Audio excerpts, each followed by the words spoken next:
find your page real quick. What's that? I'm gonna find your page so I can put a link in the description. Hang on, I gotta adjust my volume.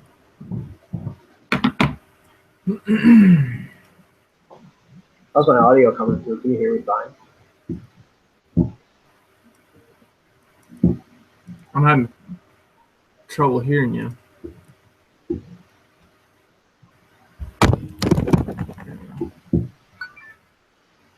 Hey, how's it going, everyone?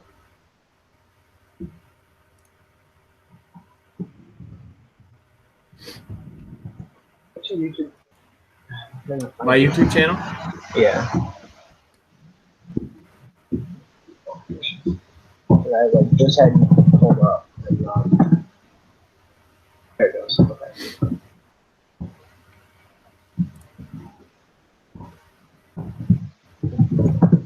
Hold on 1 second, guys. I'm trying to pull this link for you guys and put it down in the description.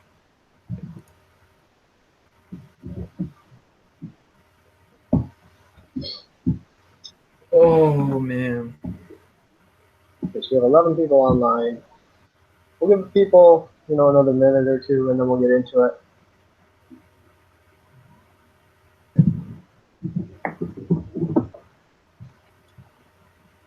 This isn't live on my channel, is it? Only on yours, right? Yeah.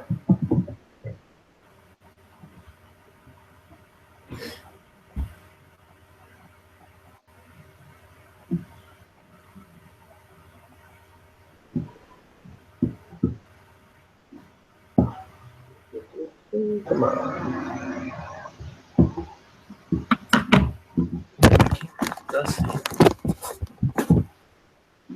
Okay, just a second, guys. I'll be on my page in half a second. I'm just trying to check. Yeah, dude, congrats on 3K. One of the guys just said, congrats. Yeah, so I just checked before this, and I think we just hit 3,000 a couple minutes ago. So that's awesome. Congrats, dude. I appreciate all the subscribers and shares and everything. Your goal was 3,000 by today, December 1st, right? Yeah. So that's pretty sick that I hit that goal. To be honest, I didn't know if I was going to. I was like right on the verge of hitting it. So that's awesome. I'm trying to find That is sweet. Congrats. my way back to the live stream. You started your channel when? Well, I've had it for a couple of years, but I really started it pretty heavy again in February. Yeah. What's going on, everyone? I am back to live stream, so I can see all your comments, see all your messages over here on the side here. So I'm here with B-Beneficious. I put his link in the description below. If you want to give us a quick, intro, tell us who you are, when you started your channel. Little intro, 19-year-old college student. Basically been fishing off the bank for the last 3 years, decided to start my YouTube channel. About 3 months, I think I just started about 3 months ago. So working on getting my goal is by next summer to have at least 10,000. So I kind of set that goal by next summer. That's sweet, man. To school to have at least 10,000. So that's awesome. Yeah. So yeah, I'm fishing for Kalamazoo Valley this summer in the Michigan College Bass Circuit, and then next fall I plan on transferring to Western and fishing for those teams. So that's sweet, man. I'm excited about that. Yeah. I put Brody's link in the description, so you guys can go check him out. Give him a follow, because he's putting out some cool content, guys. He's doing a lot of the, I don't want to call it vlog stuff, but he has like a vlog intro and then kind of goes fishing and then ends it with sort of a vlog feel. So that's kind of, in my opinion, where a lot of the YouTubers are going. I think that's where a lot of guys like to see now. So I think it's cool that you're doing it. And it seems natural for you. It doesn't seem forced. Yeah. The whole basis around my channel basically is I'm going out fishing, and I mostly just fish alone. So I'm just taking my camera along with me and just kind of, you know, running through the camera what I'm thinking in certain situations and all that. So it's not so much that I'm going out planning to make videos. Now I do have a couple of videos where I actually like planned them out and went out and did them, but most of them are just, you know, I'm out there fishing. This is what I'm thinking, and so that's kind of why it resembles a vlog, but it's not a vlog, you know, type thing. It's sort of just the feel that when you're just using it as someone to bounce ideas off, or kind of talk your thoughts out with. Yeah. Yep. You're from Michigan as well, right? So are you gonna do any ice fishing this year? This ice fishing, I've talked about it. There's a lot of small lakes around me that I could get out and go ice fishing, but I've never really gone out and gone ice fishing. So it's just kind of, it'd be something new to get out and try and learn. So for sure, this winter and try to get out. I went out a couple winters ago. I went out last winter a little bit, but for me, it's one of those things where you gotta like really plan on going ice fishing because it's not just like you can't just hook the boat up and go. Yeah, you know, and it's hard because you have to drill holes, so you really have to know where the fish are. Yeah. You can move around if the fish aren't there, then you can move your boat, but you drill a hole, so you gotta wait there, you know. Exactly. So guys, I apologize. If the clocks start chiming, I'll try to mute myself, but I'm at my grandparents' house right now. If I have to step away from the computer for a minute or two, I'll just let Brody talk to you guys. If you guys don't know, this is Brody's Bennett Fishes. I added his description, his YouTube channel in the description below, so go give him a follow, go check out his videos. But with that said, let's kind of get started. We'll get into some of these questions. How's it going, realistic fishing, bass boys, everyone? I met my 3,000 subscriber goal, like literally 2 or 3 minutes before I started this live stream, so I appreciate it. It's awesome, awesome, awesome. I wouldn't be able to do it without you guys, so move your time. Hold on 1 second.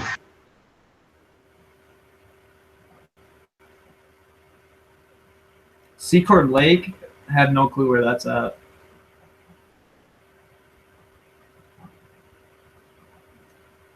Fishing Geek, is that in Michigan?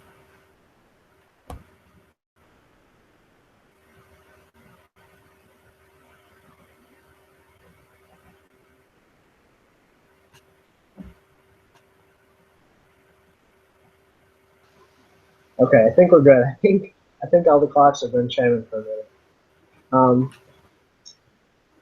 Yeah, Secord is up actually by Gladwin, so it's up my way a little bit. It's about an hour north of me. Okay.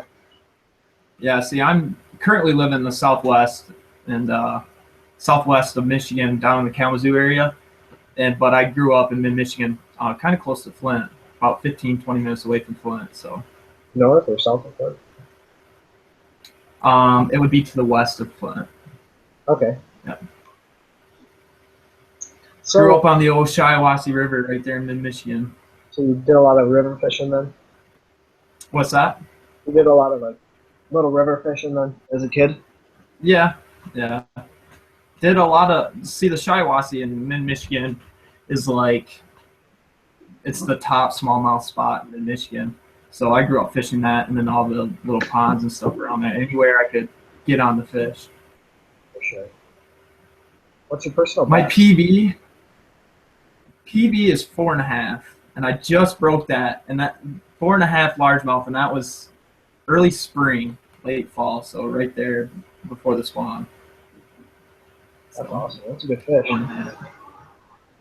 Yeah, it wasn't bad. It was fun. You know, that day I caught. Hang on, real quick. Yep, you're good.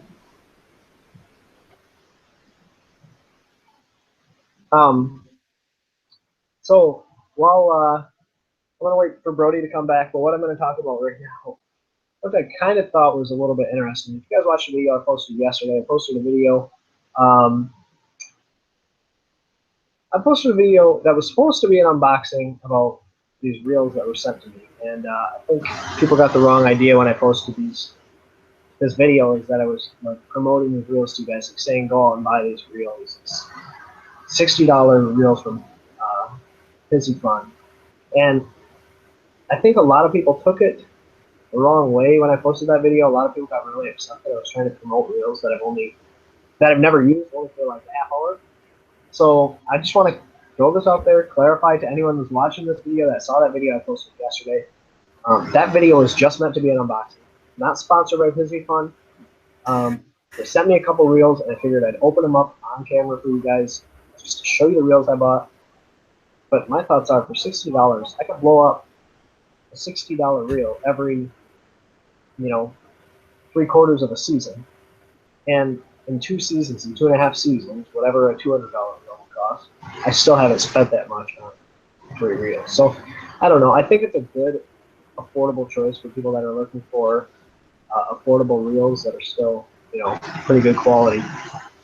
So it's either, I think it's a great reel for, beginner fishermen. I think it's a great reel for someone that's looking for a budget reel. But I also think that these reels are not like bad reels. It's just reels that aren't priced super expensive because you're buying a Shimano name or a Louis name or whatever. So I just wanted to throw that out there and give you guys. Yeah, I read the comments people left on your videos. You got a lot of flack for that, and I understood when I watched it that it was typically it was like 100% unboxing, not a review, and I totally got that. But I've done video where I talked about the rod. I talked about a Gander Mountain rod, which was like the cheapest rod that I could buy over the weekend, and I never really finished with it. And I kind of like hyped it up. I hyped it up to the video and kind of even hyped it up to myself, and it ended up being a bad rod. But I totally understand, like, it was strictly an unboxing and not a review. And so, I was reading some of those comments. I was like, man, kind of cut him some slack on that one.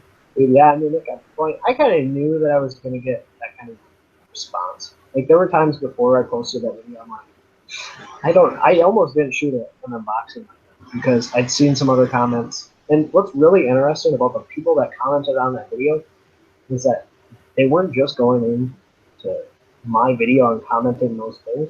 They were going into anyone's video that posted a Pizzy Fun review or an unboxing and saying all this stuff. But what a lot of people didn't see is that those other people, and not all of them, but a lot of those other people were saying, like, these are the greatest, like, these are the best reels for this amount of money. And I'm thinking to myself, you have to take it with a grain of salt. Like, yeah. But anyways, we'll leave that. That's neither here nor there. Let's answer some questions. We'll get into some of the comments from you guys, because I know that you guys always have a lot of questions, a lot of great questions they want to hear us talk about. So shoot us some comments in the comment section, and we'll try to answer them for you guys.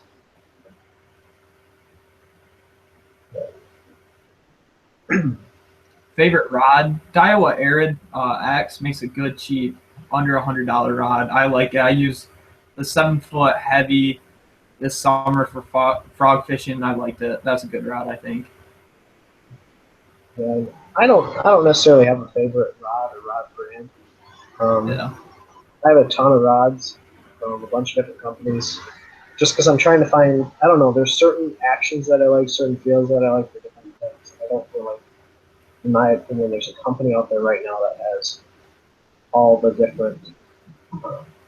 Yeah, it's hard to say like a favorite rod, because fishing's all about personal preference, and try out all the different rods in order to find your favorite, I think. So. Yeah, and there's different feels too. Different ways that you fish. Like, if you're fishing, if you're a guy that likes to power fish, I like to go with a rod that's, a little bit more moderate or a little bit more in between, like a heavy and a light rod. So.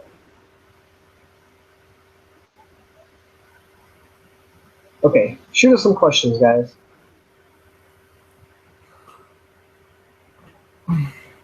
Lady Bass, congratulations, by the way, on that Doomsday Tackle sponsorship. That's pretty exciting.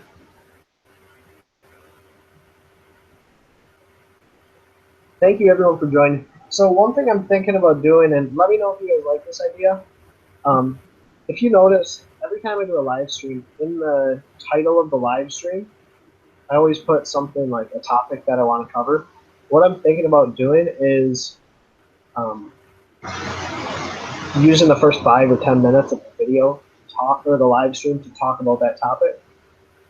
share my insights on the topic, and then from there we'll get into the questions. If you guys think that's a good idea, let me know. Again, we'll be doing 2 of these a week.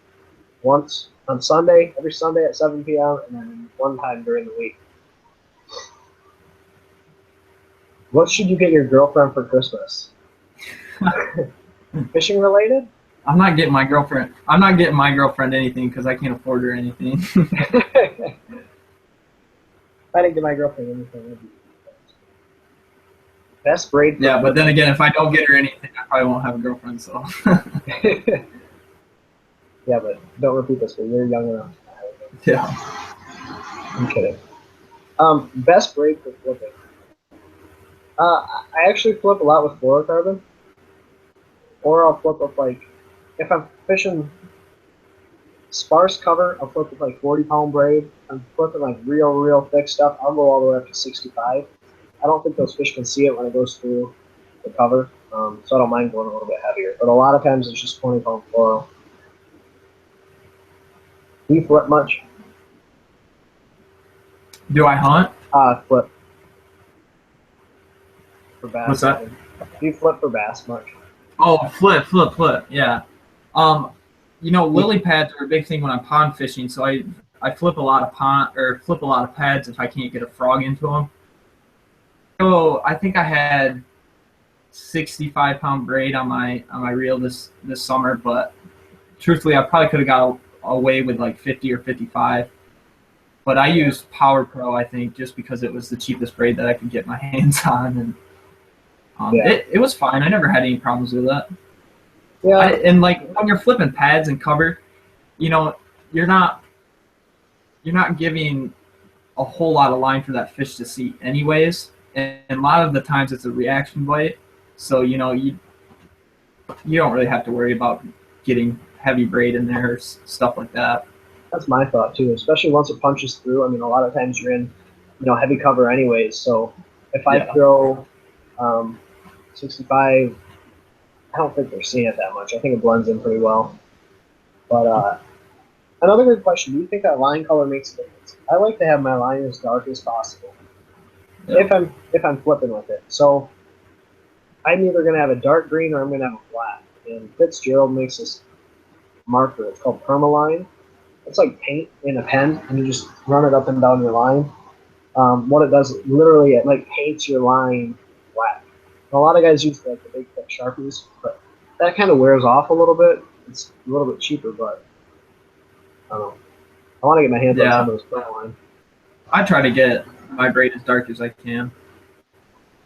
I think moss green might be just dark green, That's what I buy as well, is that moss. Yeah. Moss color. Thank you everyone for the 3,000 subscribers. I mean, it's awesome. I hit that 3,000 mark just a couple minutes before we went live, so that's pretty cool. What's your favorite topwater bait? Frog. I mean, yeah. I actually have this popper right here, Walking Paycheck. I got it in, I believe, one of the subscription monthly things, and I got that, and I used it for smallmouth in the creek, and they killed it. I had an awesome day with that thing. That's probably my favorite popper walking style bait, but I mean, other than that, probably just a frog. So it pops and walks? Yeah, it does. It has a little bit of a cup mouth. It's not nothing too big. That's pretty sweet. And then it walks, so that bait's sweet. You use a lot of topwater when you're smallmouth fishing? Sometimes. A lot of times on, the Great Lakes, I don't as much. You can probably catch them on it if it's something absurd, but I mean, a lot of times I'm fishing under the water, swim baits, jerk baits. They'll probably come up to the top water. I just don't throw much. Fishing Geek, Lucky Tackle Box. But I didn't know if Ben was affiliated with Lucky Tackle Box or Mystery Tackle Box, so I didn't want to plug them. Yeah, no, you're good. It was Lucky Tackle Box, so yeah. That's a good question. What goals do you have for 2017, fishing and in life? I'll let you go first because you already kind of mentioned it, but yeah. What If you want to reiterate, I don't know all these people talked about, or heard you talk about it. You can go first. You want me to go first? Yeah, you can go first. Goals for 2017, I want to break, obviously, my largemouth PB and my smallmouth PB, which is around like 3.8, my smallmouth PB.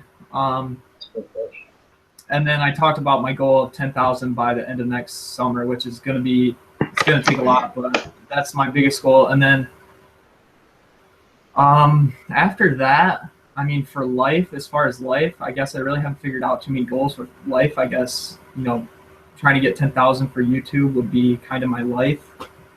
You know, yeah. I mean, because it is really, YouTube's like a job, so to be successful in my job, maybe that would be it. Yeah, I have some really big goals for YouTube as far as YouTube and YouTube fishing goes.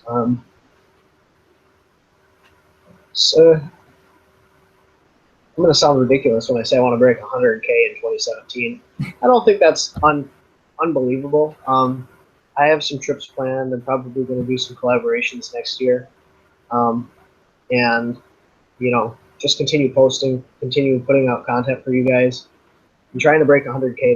That's my YouTube fishing goal for 2017. And then for fishing, I want to explore some new bodies of water in Michigan. I want to go over to the west side of the state, fish Grand Traverse, fish up north at the northern tip of the state, fish over there. Kind of want to learn more of the Great Lakes area instead of just small parts of Lake Huron. And then in life, that's so Kylie probably won't watch this, but we'll probably get engaged next year, and then she's going to graduate. I still going to be working. I want to get a promotion, but I don't want to move out of my current role until I don't know. I want to really kind of be an expert in my role and be able to fit into my next position before I, you know, move into it. So that's a work goal. Life goal. Life goals. I mean, that's about it. Maybe get another dog. Kylie has a dog, and she says that her dog's never been by itself, so probably have to get a new dog. My girlfriend and I have been thinking about getting a dog. We're thinking more of, we're up in the air between a golden retriever and a German shepherd, so we'll see about We're kind of thinking about a lab. Like a lab. Yeah, labs are good dogs. My brother has a German wire-haired pointer. And that dog is sweet. We take him bird hunting. That's a cool dog. That'd be an awesome dog. Kylie wants. Look at how much French bulldogs are. You would like cry. Yeah, bulldogs are so expensive.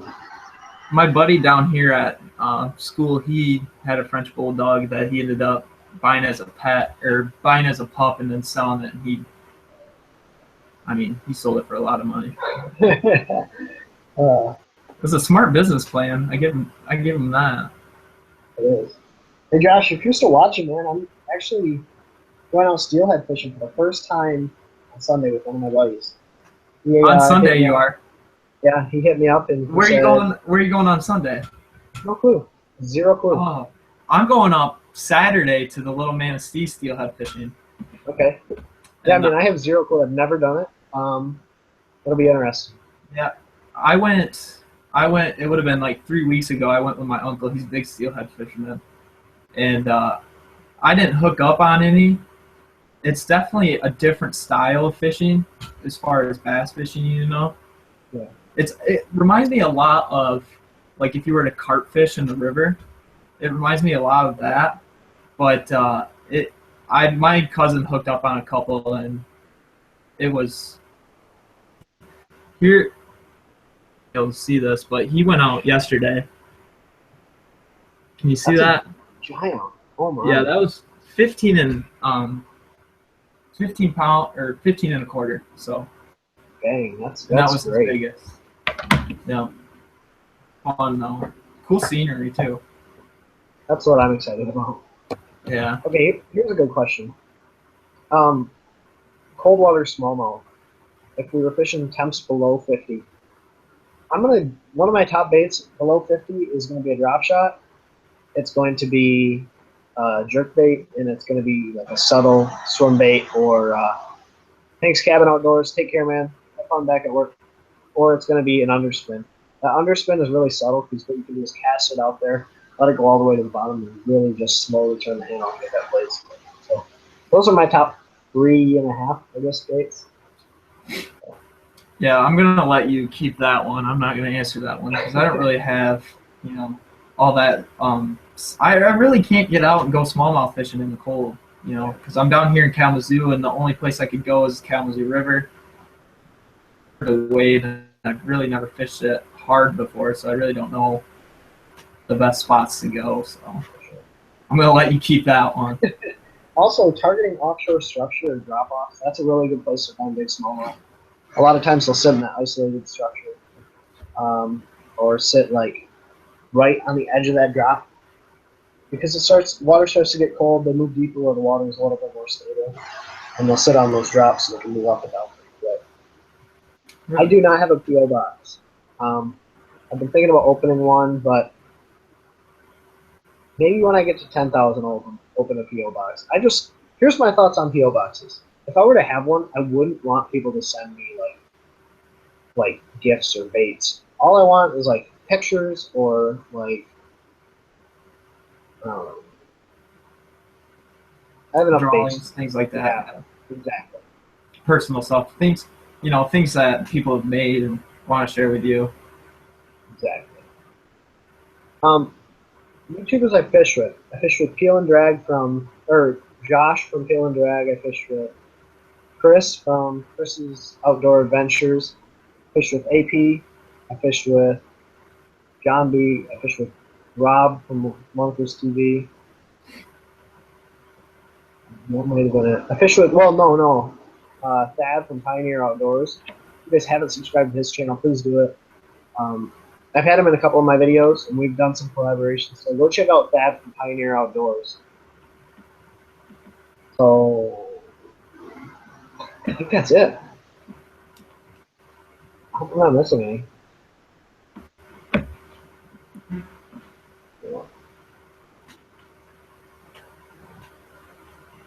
Yeah, largemouth. Okay, so I'm answering Bearded Bassil's question. He talks about, he's new to targeting smallmouth versus largemouth in the cold. I personally think largemouth in the cold are a lot harder to fight than smallmouth. Yes. Yeah. Like I would rather like a huge weather swing when I'm fishing for smallmouth than I would fish for largemouth. Yeah. Largemouth in the cold, they do some weird things. They do some unexpected things, I think, and Yeah, I agree. That just makes them hard to target. I agree. Favorite cold water smallmouth bait? I kind of touched on it, but this year I fell in love with an underspin. What I like about that bait is I can cover a lot of water. So I can cast it out, let it sink all the way to the bottom, just really slow reel it. So yeah. Owen Tucker, yes, I have videos with all of those guys. If you want, I might make a playlist called Collaborations where I put all these videos into, but they're all on my page. I mean, you'll see them. Pretty sure all of them have their names in them too. So, what's your favorite bait for any sort of fishing? It can be bass, it can be largemouth, smallmouth. My favorite by far is just a jig. I love throwing jigs. Just something about when that jig it's going down a tree limb and you just basically feel the fish take the rod out of your hand. I mean, you can't beat it. That's that's like my favorite thing to do. For a long time, I would fish a jig like almost exclusively. I had so little tackle, but then I had like a box full of jigs because I love fishing jigs, especially living rubber.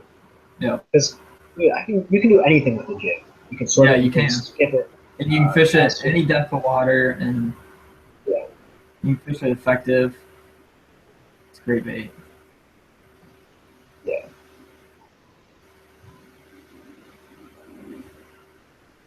I'm not sure where I'm going steelhead fishing, Josh.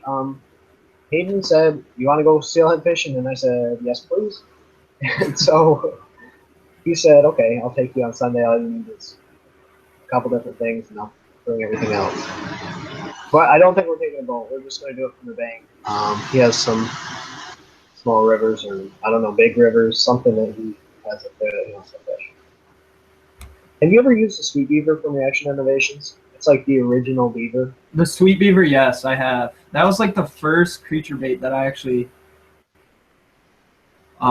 really bought and used a lot. And sweet beaver, I liked it a lot. I mean, it's bulky. I mean, it really all depends, but I liked it. It was a good bait. One thing that's really, really good for early in the season, especially like when those fish are just moving up, is like the little smallie beaver. So you have the sweet beaver, which is normal size, and then the smallie beaver is 3.5 inches. I love that bait. Mm-hmm. You put that on a jig, or you just Texas rig it? I just Texas rig it with like a 1/4 ounce weight. And the color I really like is actually called corn dog, brown with then like a little, just the end is chartreuse. It's a great color. Have you used that on the river for smallmouth? I haven't.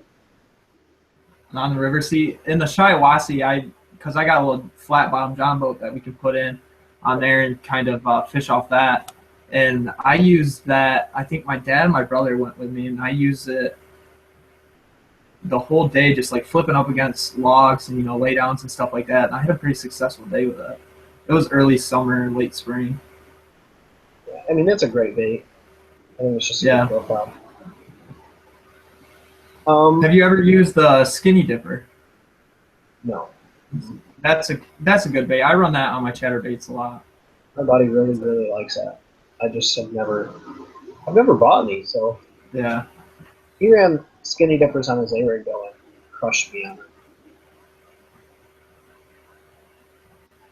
it. Here's another question. Does cold water underspins feel like a wet rag? No. When I'm fishing that underspin, I mean, it will just stop. You'll be reeling and it will just like stop. And a lot of times what happens, those fish use that little blade to key in on, and then when they hit that bait, I mean, it's gone. There have been times where it's past, their mouth is like on my line. It's down from the throat so far. So, I mean, they crush that bait. I feel like we missed a good question.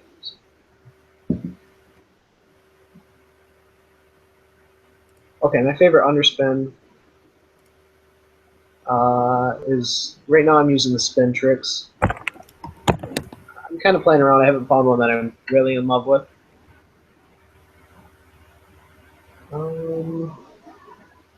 Fishing Geek, hit me up on Instagram and we'll talk about it.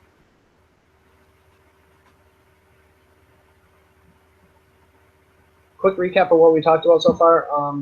Just really answering questions. We touched on a video I posted yesterday. I ended up moving it to private. That's really it, man. We're just covering questions. Crankbaits. I use crankbaits. I like them. Yeah. They're a different style of fishing. What I found about crankbaits is there's so many different varieties, right? So yeah. You can, I mean, I used last year or the year before as like a year where I really fall in love with, like, dedicate myself to crankbaits. So I've gotten to the point where I fish I don't a ton of crankbaits. A lot of waters where I can get away with crankbaits. So I'm gonna mute this real quick. You can keep talking and answering questions. I gotta help my grandpa with something. Perfect. That's all right. Okay. Questions.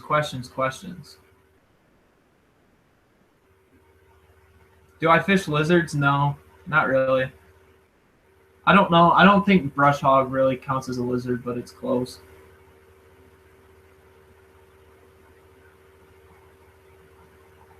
Yeah, you can get a lot of big fish on crankbaits.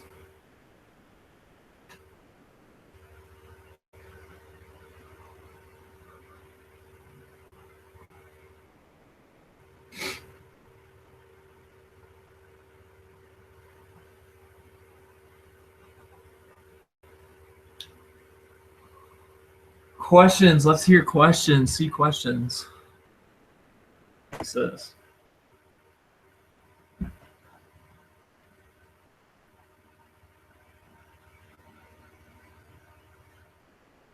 Do I ever fish a shad rat? No, not really. I stick to my crankbaits and poppers. I occasionally throw spinnerbaits, but if you're looking to catch smallmouth on a river system, definitely try like a wacky rig Cinco. I slayed them all the time on wacky rig Cincos. I loved them. And that answers the next question. Your favorite way to fish Cincos? Yeah, wacky rig. I don't throw them too often, Texas rigged or weightless, you know, so wacky rig for sure.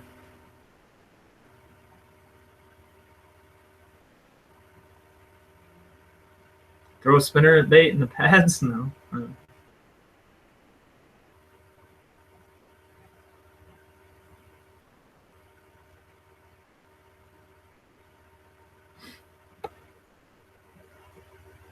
Favorite drop shot bait? Zoom trickworm. 618 Fishing. I've watched a couple of his videos. The way he films his videos, I think, are very interesting. I believe he has to film it with a drone because I don't really know any other way that he filmed it. So he puts a lot of time into filming his videos, which I give him a lot of credit for that. I mean, he does a good job at his videos. Why are you always losing your crankbaits? I lose mine all the time. I'm still trying to figure out that question myself.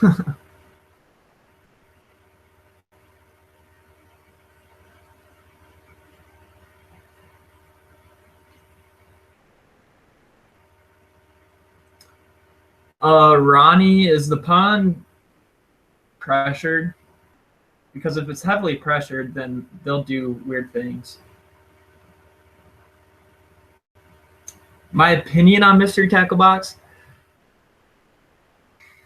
I don't know. I was subscribed to Mystery Tackle Box. I'm not really subscribed to them anymore, and I'm not subscribed to Lucky Tackle Box. I was subscribed to Lucky Tackle Box before, just straight out bash a company, but I don't know. I have mixed opinions on it. I think what they're doing with the Catchco is interesting. You know, they're obviously changing their whole business plan from a monthly subscription base into a full-fledged like a tackle warehouse basically.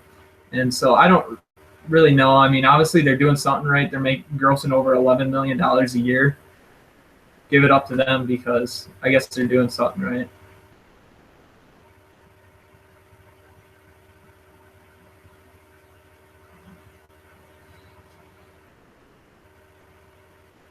My favorite crankbait?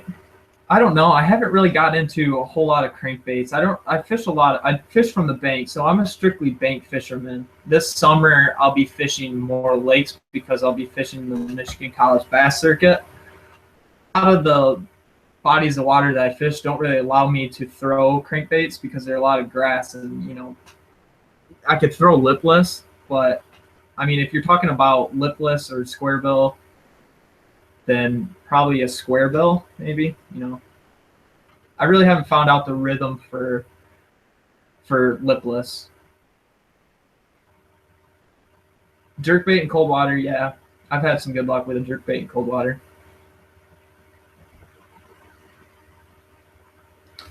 Major League Bassing. When filming videos, do you focus more on filming or fishing? That's a good question.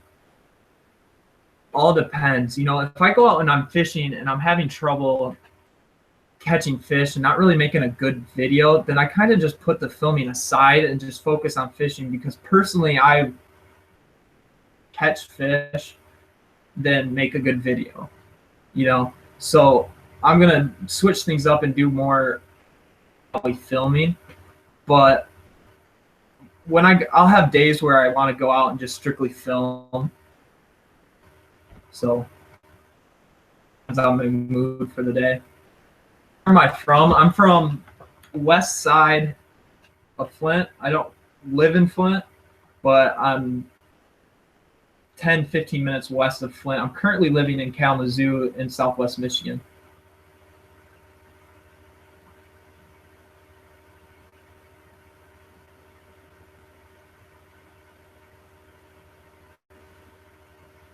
Yeah, you can't really fish a jerk bait in stained water. It really does have to be. Sorry about that. Oh no, you're fine. The camera that I use a Sony NEX3N. This is like the before it's mirrorless and it's before the Alpha series, and so obviously that's the APS-C sensor. So that's what I use to film. That's pretty sweet. Can you get different Yeah. lenses for it? Yeah, I can, but Sony lenses are so expensive that I'd rather just buy a Canon camera.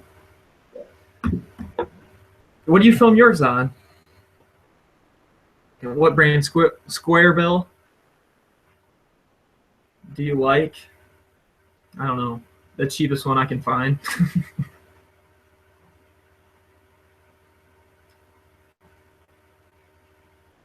Yes, finesse fish in clear water. Can't go wrong.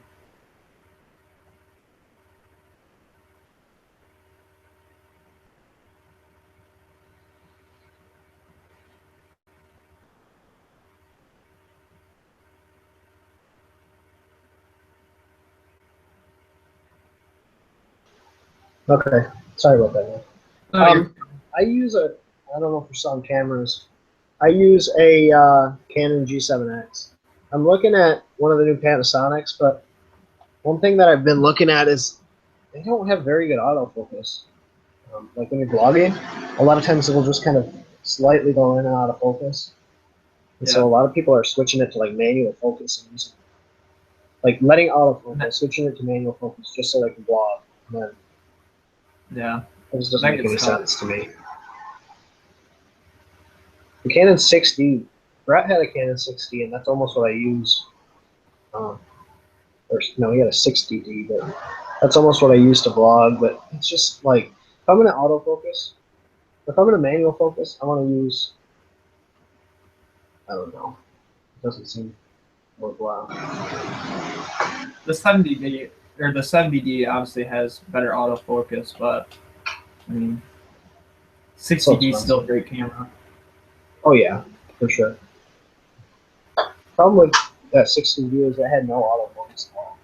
So like unless you shoot like extremely deep depth of field, like with no depth of field, it's tough to keep it in focus. Do you prefer largemouth or smallmouth? Smallmouth. Yeah. Same here. I mean, it depends. Yeah, if I'm sure you docks, do.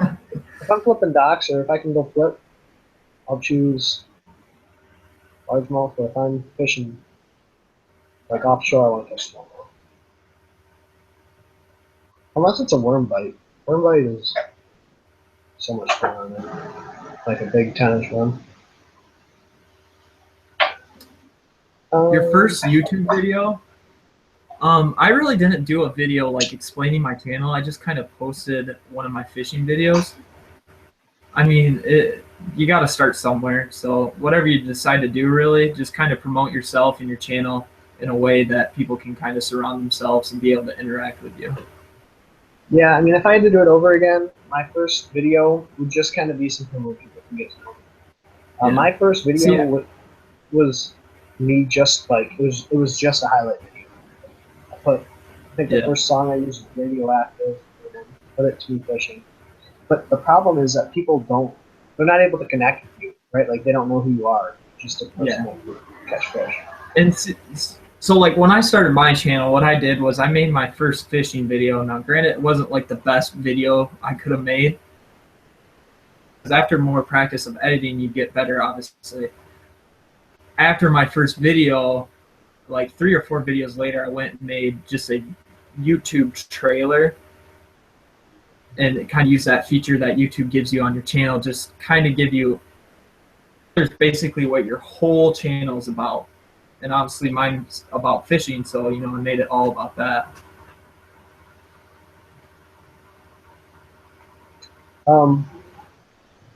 Yeah, Major League Bass's doing unboxing is a good way to grow your channel. My thoughts are, like, if I could do it again, my first video would be a fishing video where I'm talking, right? So like a video where I start the channel, hey, my name is Benjamin Nowak. This channel is dedicated to fishing. And then this is what I'm doing. We're going out to Lake X, going fishing, and then catch fish, right? And then end it with your outro. So just, I like the way like you put it. Just make a video, right? Just put any video out there. I just like, if I could choose, just have an aspect of you. Yeah. People will feel it to do that. You got to start somewhere. So the first video, your first video on YouTube doesn't really even matter, because by the time you get subscribers, now a lot of people are going to be searching all the way back to your videos looking for your first ever video. You know. Here's a question for people: has anyone seen my video? That is probably a good question. Or has anyone seen the video that I have on my channel that has like 38 likes or 38 views? Not likes, just 38 views. I think it's called "They're Losers." There's a vlog. I guarantee you there's maybe 1, 2 people on this. Maybe there's 0 people on this live stream. Mr. Savage, what he says, what camera do you recommend? Camera you can get your hands on. Yes, that's a great answer. Anything. If you can get your hands on, if all you have is your phone, use your phone. Yep, for sure.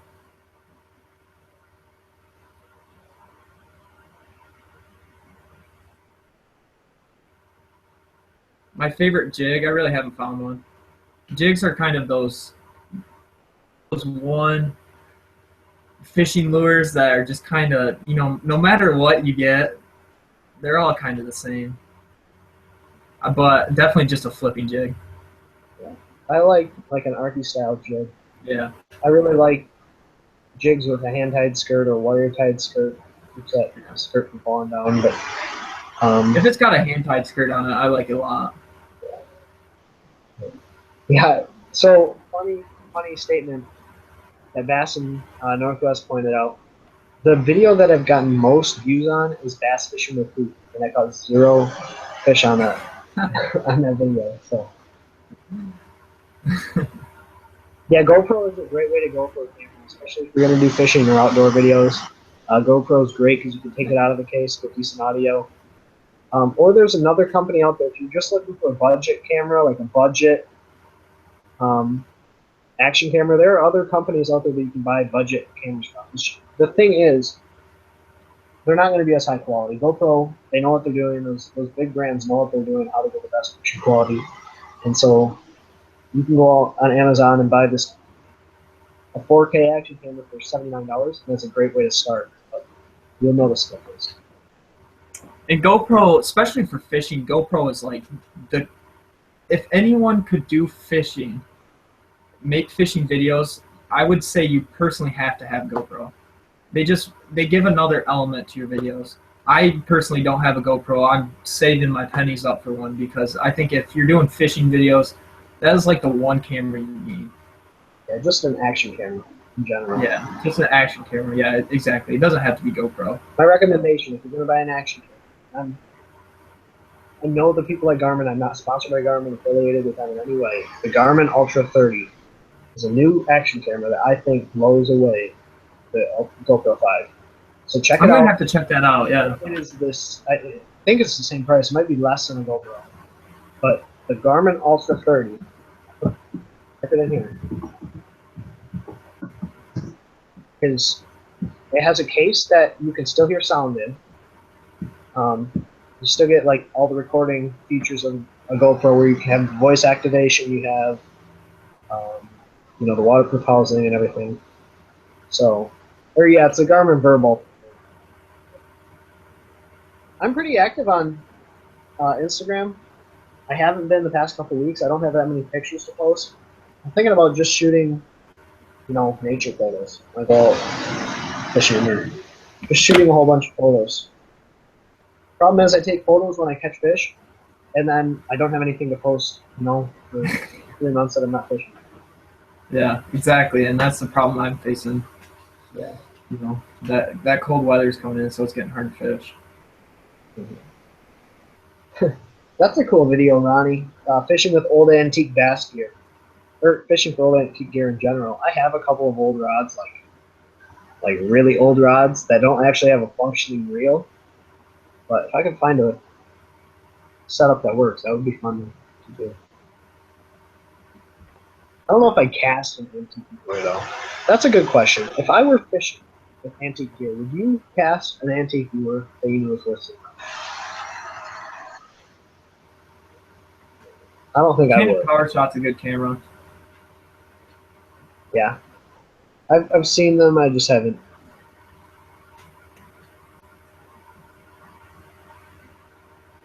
The Garmin's all awesome. I mean, once you guys see the specs, see the video from it. I mean, it looks like a GoPro. It just has a little bit different features.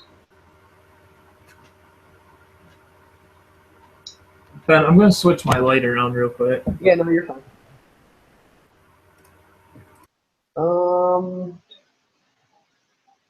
Ultra Pro X, yeah, they have actually really good customer service. I talked to them. I sent them a couple emails.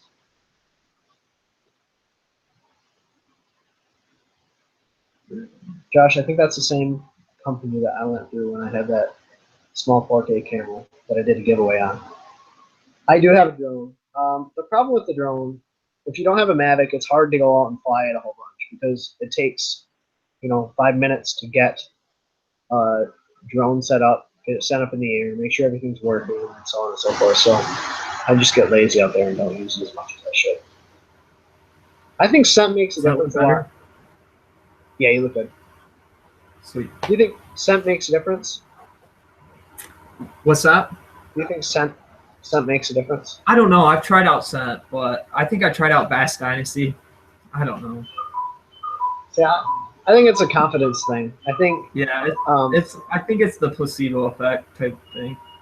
I think there are times when it helps fish bite, but I don't think it's like an end all be all. Like if you have one, then they'll bite. If you don't have scent, then they'll bite. It's not going to make or break your fishing trip. Yeah. Yeah, I do think it helps fish hold on longer. Like once they bite a bait, if it smells like plastic, if it smells terrible like plastic, I will put scent on it 100% of the time. But if it already is naturally like salt impregnated and doesn't smell bad, I'm not going to put scent on it unless things get real tough. Maybe bed fishing would be the other type of thing you'd probably use scent. But definitely, if it smells like straight plastic, you should probably do something about it. Yeah.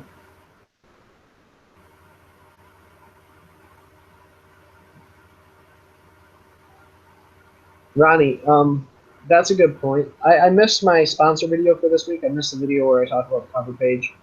I'll try to post one this weekend. But a question I get a lot is, how do you apply for sponsorships when you only do X, right? So when you only do, have an admin group of 400 people.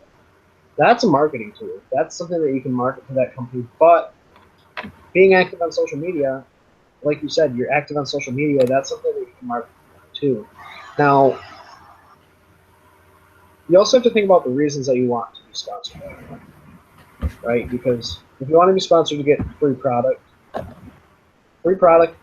doesn't matter who you are, it's difficult. Yes. To go to a company and say, I want X amount of free product is very, very difficult. You probably get discounts, but it's just tough. You really have to provide return on investment for these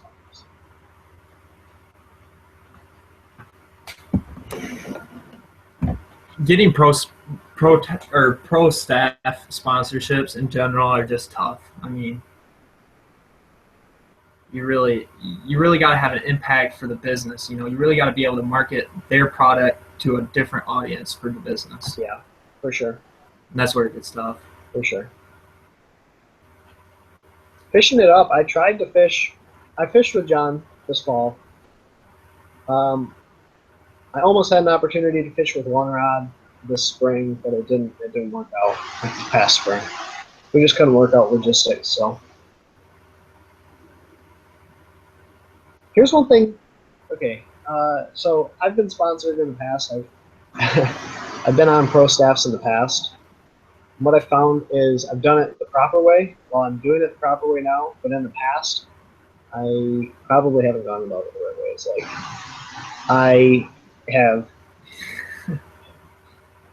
I've applied to companies that I've only used their products, a handful of times, and then I got on their pro staff and I realized, oh man, either A, my values don't align with theirs, my goals and outcomes don't align, or B, being on a pro staff is a lot harder than I thought it was going to be, and I don't really have the motivation to work that hard for this pro staff position. And so I think you really have to go into it with the right mindset, that you're there because you trust their products and you really want to promote them and help them grow their company, because in the end of the day, you can't help them grow their company. Your job on the pro staff team is not being fulfilled. Yeah. Basson said, "You sound like a marketing major." I am a marketing major, so business and marketing.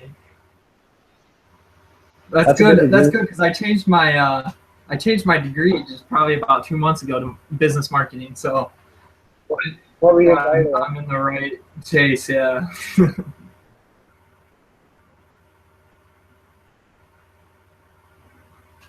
Who's your favorite YouTuber? Who are YouTubers that you consistently go and watch? YouTubers that I consistently watch, that I really only truly watch two YouTubers like religiously, and that would be John B and Casey Neistat. And the reason why I watch them is because those are two I personally think the best filmmakers, in our industry. So, you can learn a lot of things from how they shoot different scenes and different. John calls it B-roll, and you can learn a lot from them, and that's why I like watching them the most. Yeah, I agree with you. I think Casey and John are right up there together. I actually started looking at some of these travel vloggers, like the guys that go to Hawaii and the guys that go all over the world and vlog. Yeah. Those guys have a lot of really cool content, because a lot of it sometimes isn't as vlog oriented as much as it is like the B-roll aspect of it, which is where I want a lot of the help, right? Yeah. So I started watching a guy called Cold, KOLD. He has some awesome stuff. They're just some really good travel vloggers out there. Yeah, John is a very good editor too. Yeah, he's very good. Yeah. That kid, I think and I say kid like he's way older than me, and he just kind of perceives that. I'm actually younger than him, but I definitely think that John B will take everything. He'll take the whole fishing industry up with him. I think so too. What do you have to do once you're on pro staff team? Depends on there are literal contracts once you are on a pro staff team. Once you're part of a pro staff team, you have certain things you have to fulfill. X amount of posts per month with that product, X amount of posts with hashtag. I mean, it's pretty involved. You know what I find very interesting is that John B actually doesn't have the most subscribers out of the fishing YouTubers. Yeah. It's One either Rod has Flair or One Rod. One Rod has it. One Rod does. I think. So I don't really want to bash One Rod, but I think the reason One Rod has a lot of subscribers is because he's very vibrant and very, just kind of almost out there, kind of. And yep. I think he's very entertaining. He also understands the system very well. Yes, he does. Yep. He understands. If you guys don't know this, there's a changing algorithm in YouTube. So our videos aren't showing up as much in the recommended features and the browse features. So my videos have actually, if you looked at my breakdown prior to 2 weeks ago, I was about 50-50 between browse and suggested videos. and now I'm like browse feature is like over half of my total pie, and suggested videos is like 18%. It's like minuscule now. So YouTube's changing their algorithm. And I think the guy that figures it out, and I think One Rod is on his way to figuring it out, Yeah. will grow very quickly. Yes.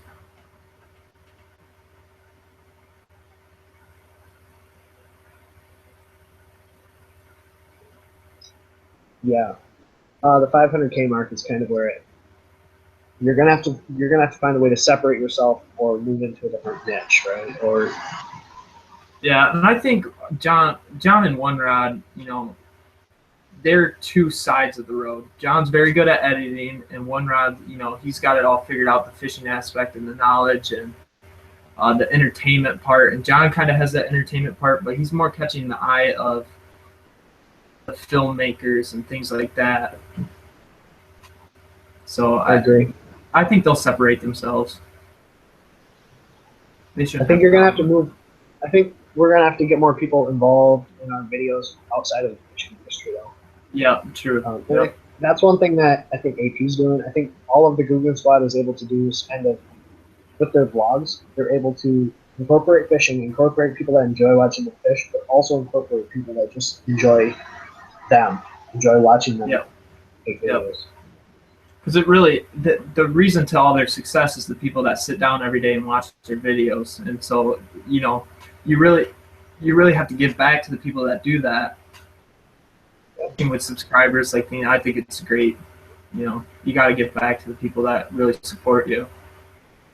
Yeah. And it's funny because I don't know if you know Optic Hex. Yeah, I think Rob fished with him a couple times. So Hector, I watched Hector when he was at like 200,000, and I kind of watched his path as he's to where he's at now, and I think that's very along the lines of YouTube fishing is doing now. And you know, you just kind of need that innovator to just light the match to set off the fireworks. Once someone does that, it's going to explode because the esports world in general has already grown tremendously in the last couple of years. So you just need that one innovator just to spark the match. Yeah, and I don't know if it's going to be directly involved in fishing either.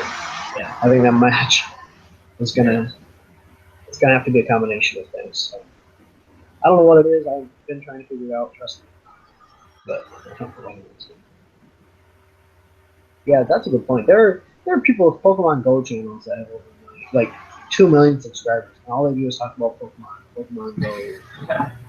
And YouTube's small, and Casey Neistat talks about it a lot in his videos that, you know, the video industry period is outweighing any other competition. Everybody's trying to move towards that video style of things. So, you know, YouTube is going to get big. And it might not be. I mean, whatever. It's going to be some sort of video channel. I don't know. Where do I think college fishing, or opinion first on where you think college fishing is going? So I've been part of college fishing since 2010.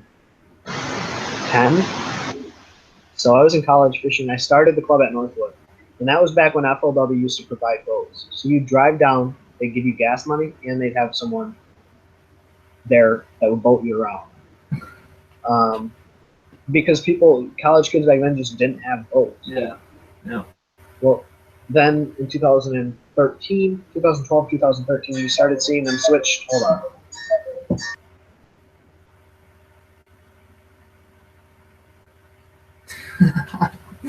Sorry, I'm at my grandparents' house. The cuckoo clocks are going crazy.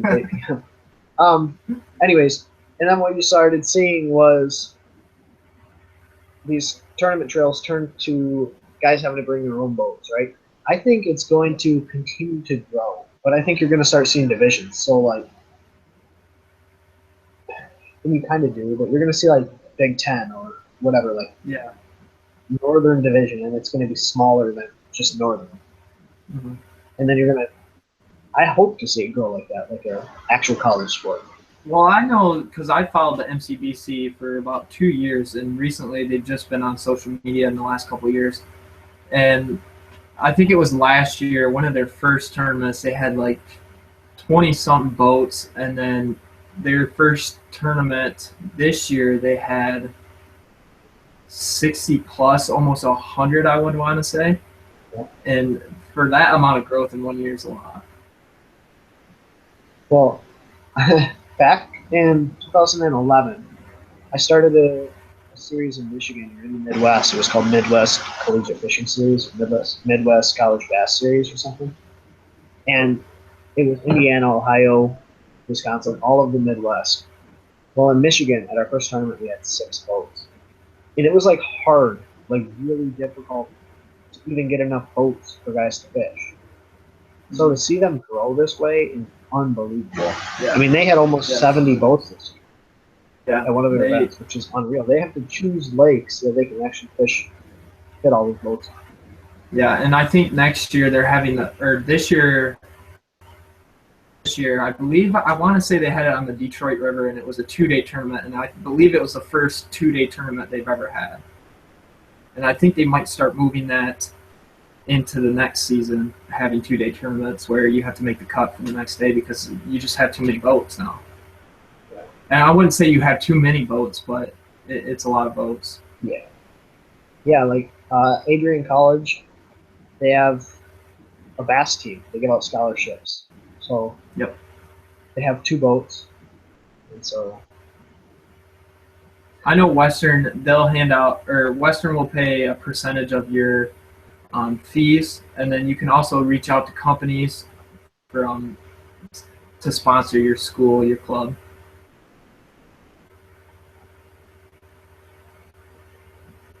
Ronnie, that's a great question. The question is, how do we bring anglers, or how do we bring the mass appeal to fishing? I'm not sure. Yeah, I really don't know. I mean, you're still kind of waiting for that someone to.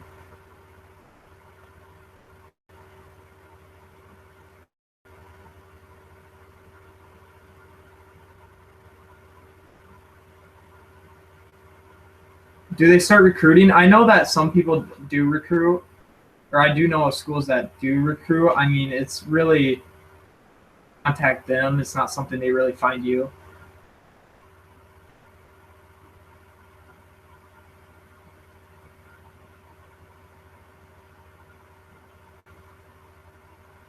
Sorry, the clocks went crazy. Yeah, and video games are a little bit more accessible than fishing. Yeah. Fishing can get expensive, but still anybody can do it.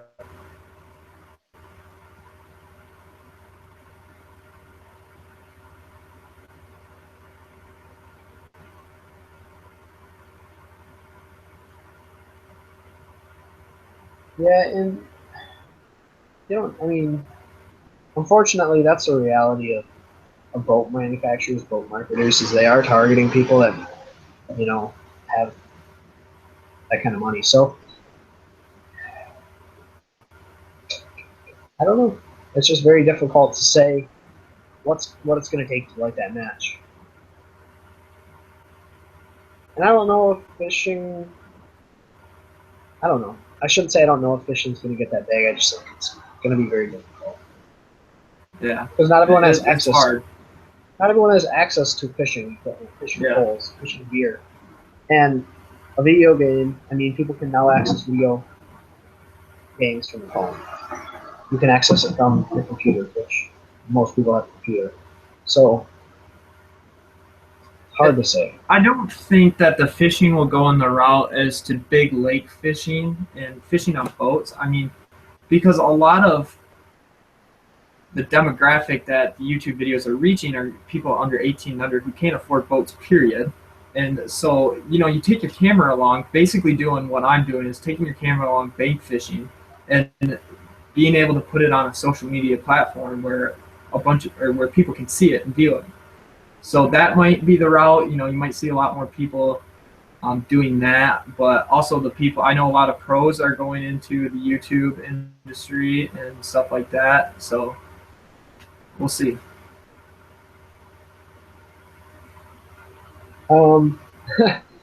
Bass in Northwest said, when does he think I'll hit 10,000 subs?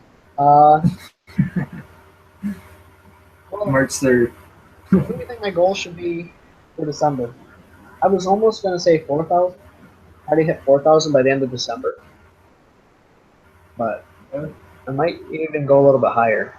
The tough part is to grow your channel, you need to have some sort of collaboration going on or something that can really help push you over the edge or help you reach that goal. And there's not going to be enough ice for me to ice fish to do a challenge.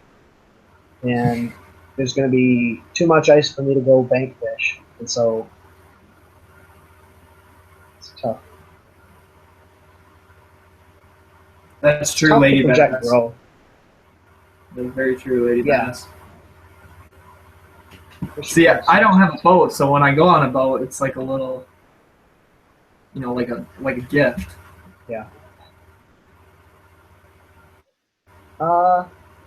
Nick Poet, if you're going to the Tittabawassee,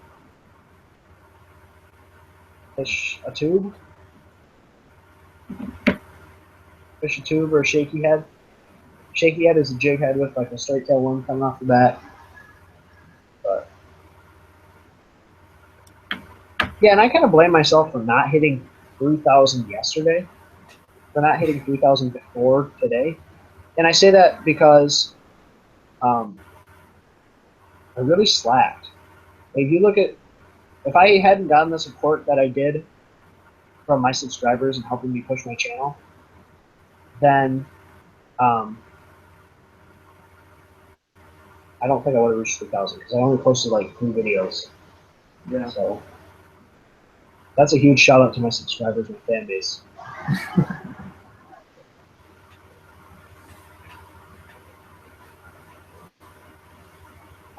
Zach. Oh, I'll just say it. Or I'll just message it to you. This is my email address that I use for my fishing. Whoops. Of course I spelled it wrong. No 4 at the end. It's just brnowakfishing@gmail.com. You can find it in my YouTube in my About page. Ben, do you mind if I plug my Instagram channel? Oh, no, do it for sure. Guys, by the way, this is, I don't know how many of you guys have been watching since the beginning. D. Bennett Fishes. This is Brody Bennett. I left his link in the description below. Go give him a follow. Go check out his Instagram, social media accounts, because he's got some awesome content coming out and a really, really good Instagram page. I think I have almost 3,000 subscribers on there, followers on there. I'm about to hit 4,000 soon. Yeah, that's sweet. Very soon. Yeah, I'm at 3,909 right now. So go follow me. Dang. Yeah, so you're gonna hit that quickly.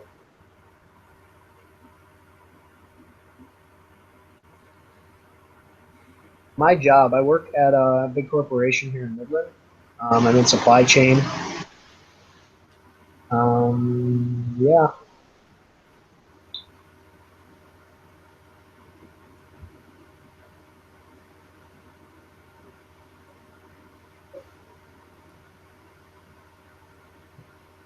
Have any questions, guys? Anything you want to hear us talk about? We're pretty open. Fishing with Vinny. Did you follow me? Like you've been following me before this?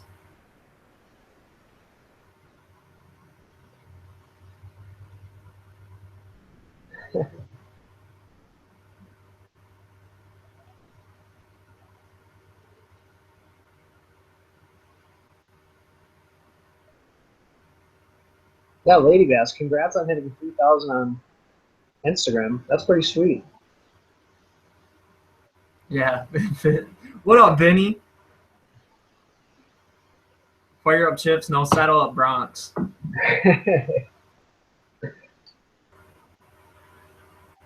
Oh,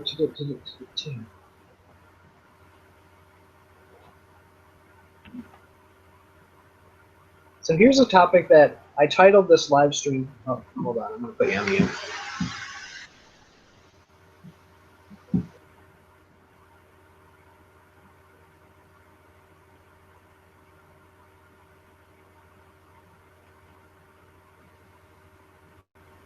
if you want to do editing, I mean, just basic cut and trim would be your YouTube editing if you're doing reviews and unboxings.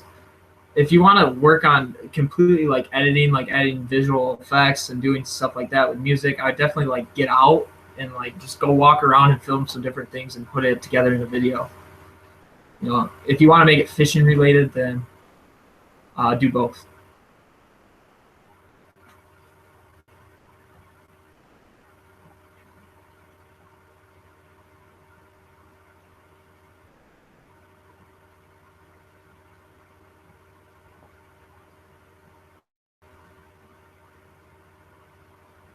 Before the water freezes, I don't know. I mean, it all depends, really. Depends on what I'm fishing. I'd probably go more finesse style.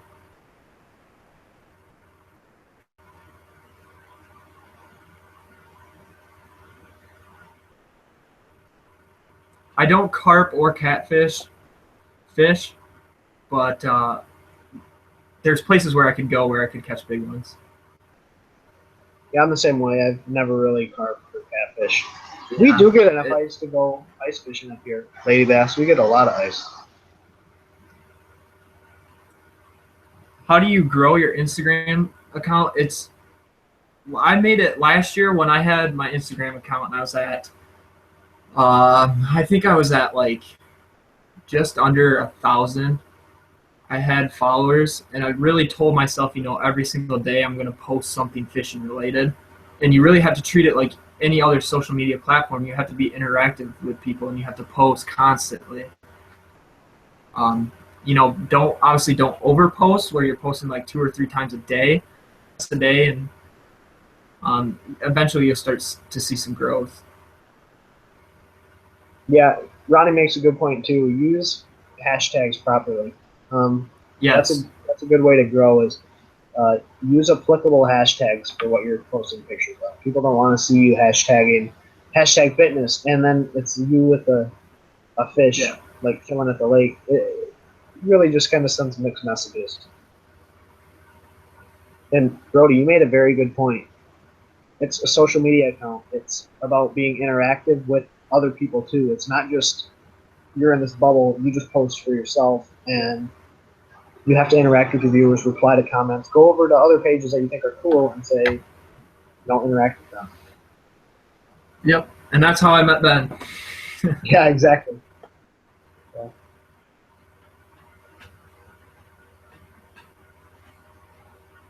What area of Michigan are you in? Kalamazoo area. I'm going to college down in Kalamazoo, so.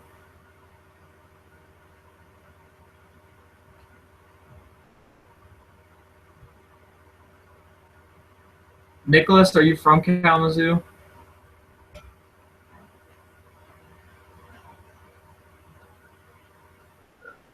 Thanks. Is that to you, Ben, or me? It's probably not to me. Are you in college? Yes, I'm in college. What? Western? No.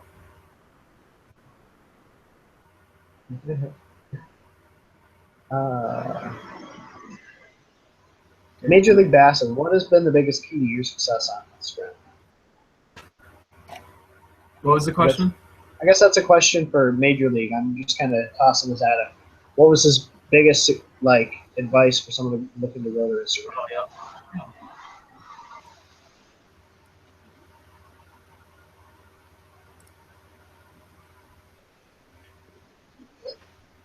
Cass County? I think I've heard of Cass County.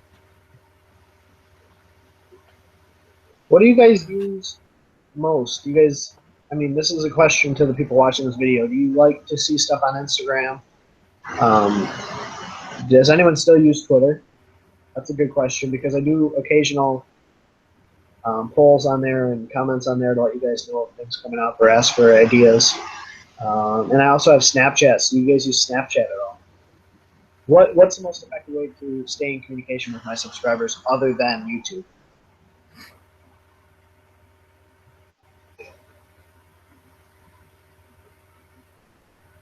One thing I wish Instagram had was like a poll feature, like an easy way to interact with someone. Because I do occasionally use the the story, but it's. I see. I get more interaction on my story than any of my photos, so.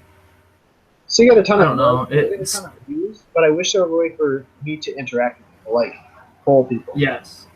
Yep. I don't really use my Facebook. I feel like Facebook's tough to interact with people because one, people have to be drawn to that Facebook page, and two, I feel like Facebook is mushed down with so much garbage. Mm-hmm. Like, it's not just personal anymore. It's like all this news stuff, all this like repost stuff. I just like the idea of Instagram where it's all pretty much you.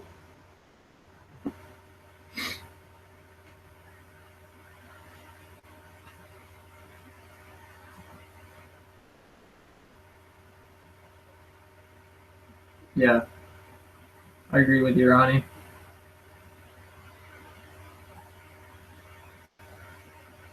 You guys use forums anymore? Do you use forums at all? Forums? No. I've tried to get on them.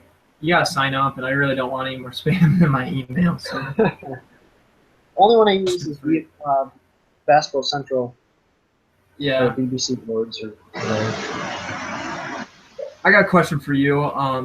Favorite inland lake? Like in Michigan. Landlocked lake. Public or the Great Lakes obviously are, but besides the Great Lakes. Can it be private? Can it be private? I don't know. I think it has to be public. We'll go public. Early in the year, I like Secord. Secord is actually really, really good.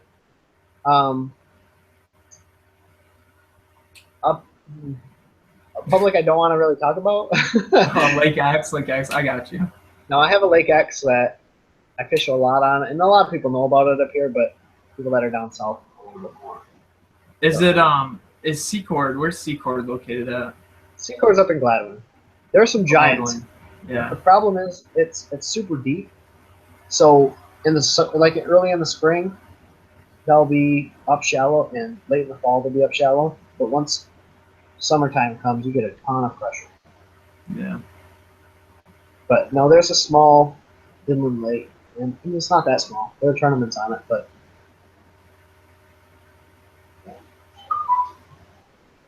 Could you give a general area, or is that too much? No, it's in Gladwin.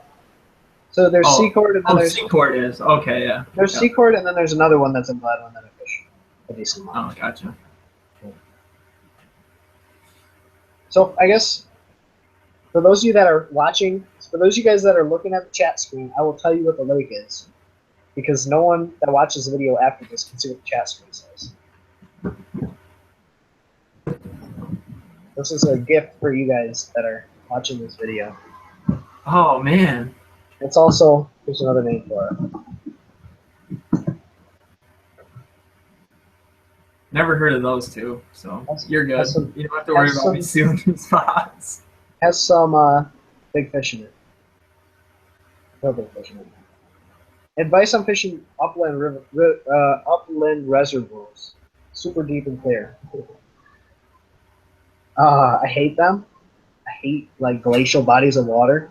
I really, really, really struggle.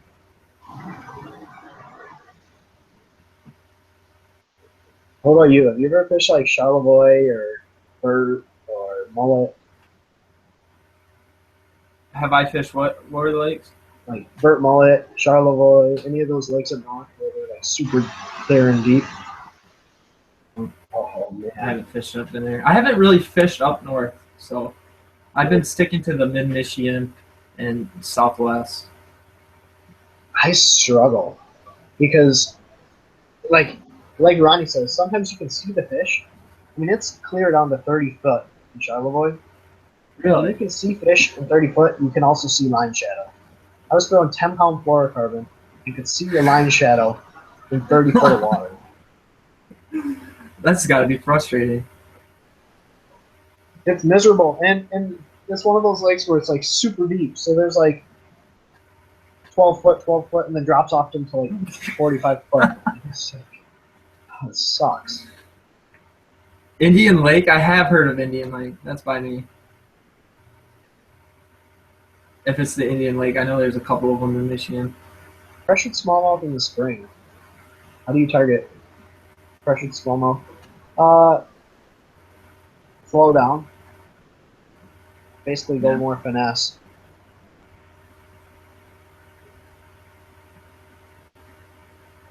I like a drop shot too in the spring. People don't think about it, but I mean, I guess Lake Erie, yeah, you know of a drop shot, but like a lot of people will throw reaction baits in the spring, jerk baits, crank baits, try to get fish that are moving. If you slow down, you can catch a lot of good fish that way.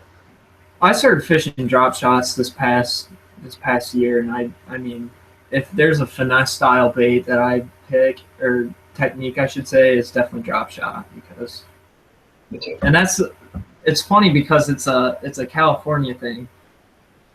California. So it's kind of weird to see, you know, in the Midwest. Yeah. One thing that I think I might play around with this year is going more to lighter line. Yeah. Like 4 or 5 pound test instead of traditional 6 to 8. And I don't know that it makes that big a difference, but I have seen, I got my butt kicked with someone fishing with an ice fishing rod who had 2 pound test line. And I was like, size makes a difference for sure. Yeah, especially if it's super pressured. I think, yeah. A good vlog camera. You know, if you're just starting out and you can only have one camera, I would choose GoPro. Yeah. You can take it out of the case and vlog with it. You can do anything you want with it. Or your Garmin camera. Or yeah, excuse me, an action camera, I should say. The Garmin Vert Ultra 30, yeah, is a great camera. Have a good night, Basson. The best thing with action cameras is that while you're fishing, you can interact with the people that are watching. If you have a camera on a tripod and you're filming, it's hard to fish and then look over to the camera and talk to the camera. You know, at least with an action camera, if it's on your chest or your shoulder or your head, you can interact while you're fishing. Yeah, exactly. I'm trying to travel to Florida next spring sometime. I'm also trying to possibly get in touch with someone over in California that I'm trying to fish with, but I don't know if it's going to work out. I'm just going to type something really quick. I'm going to be doing a live stream again Sunday. I do live streams 2 times a week now. Once on Sunday and once on a weeknight. So Sunday at 7 p.m. and then a weeknight of either 7 or 8. Follow me on Instagram, Snapchat, Facebook, Twitter. I'll have basically be promoting my live streams on there.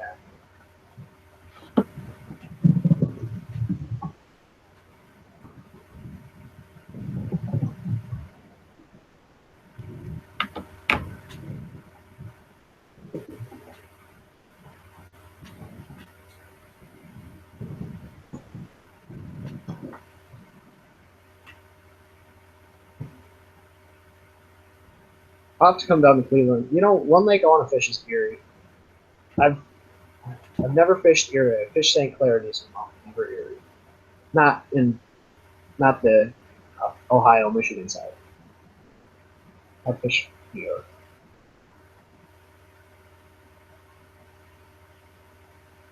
I don't know if I'm going to go to Missouri. Missouri, to me, doesn't scream like ultra fishing destination. So unless I have someone I would do a collaboration with down there, I don't know that I would go to Missouri just on a whim.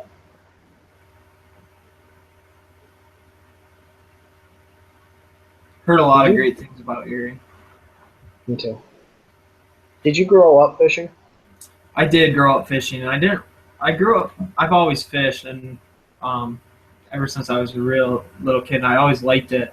But I never really got serious into it until I graduated high school. And that summer, you know, leading into my first year of college is when I really hit it hard. And so, I mean, did you play sports in high school? Did I fish what? Did you play sports in high school? Did I play sports? Yeah, I played baseball, and the reason I'm down in Kalamazoo is because I played college baseball down here, so That's sweet. a couple years of JUCO college, yeah. So yeah, I grew up playing sports, and that's really why I didn't really get to fish through high school, is because I was so busy with sports. I played 3 sports. I actually played 4 sports until I was 8, and then I played 2 sports, baseball and football, through the 4 years of high school. So I was always busy. See, that's how it was for me. Growing up, I used to play. I played hockey. I played football and lacrosse, and hockey, football, and lacrosse all throughout high school. Yeah. And so for me, it was really tough to, tear myself away from either the summer leagues or whatever to go out fish. So Yeah. from the age of like 11 to 18, I didn't fish. I didn't really get back into fishing again until I was a freshman in college. Yeah. Same. I mean, yeah, you're busy all weekend, or you're busy every weekend, every day, and then you get into school and you're until like 7 o'clock at night, and you're just you don't have time for it. Mm-hmm. What position did you play in baseball? I was a pitcher, yeah, and That's sweet. main reason I quit playing baseball is because I about blew my elbow out, so my baseball career's over with. It's time to pick up a fishing rod and get to it. Yeah, Josh, I was a pitcher, yeah. My buddy Tanner, Josh, or my buddy Thad, Josh's son, he plays catcher. So, Okay, yeah. You played lacrosse? yeah. My So I brother played lacrosse in college. Where do you play? He played at Alma College. Okay. It's yeah. They were a Division III, and he kind of walked on. So Yeah. he picked it up in college, and he liked it. And when I went and watched it, I kind of wish I would have played it because it's a sweet sport. Yeah, It is. I started my junior year in high school. I played for 4 years at Northwood. So we played Alma 3 or 4 times when I was in college. Oh, and then you probably played my brother. He was there when they first started or did you play the club team? Yeah. See, they made it a varsity sport when he joined, and he joined the first year that they made it a varsity sport. So That's sweet. he didn't play on the club team though. That's cool. I did play shortstop. I played third though, mostly. Okay, here's a good question from Ronnie. Talk about transitioning from live baits to artificial lures. I haven't fished live bait for a long time, but I think the biggest thing is understanding how fish react to artificial bait. Basically, what you're trying to do, you have to have a feel for your artificial bait. Like, imagine in your mind what your artificial lure is doing underwater. You want to make it replicate a live bait fish as closely as you can. So if you're fishing a jig, think about how a crawfish would come across the bottom. Just kind of skipping across the bottom, or slowly hop it up and let it go back down. You just kind of, you're going to fish it in the same areas. You're just going to want to, imagine that it's an actual bait fish or forage. All about presentation. For sure.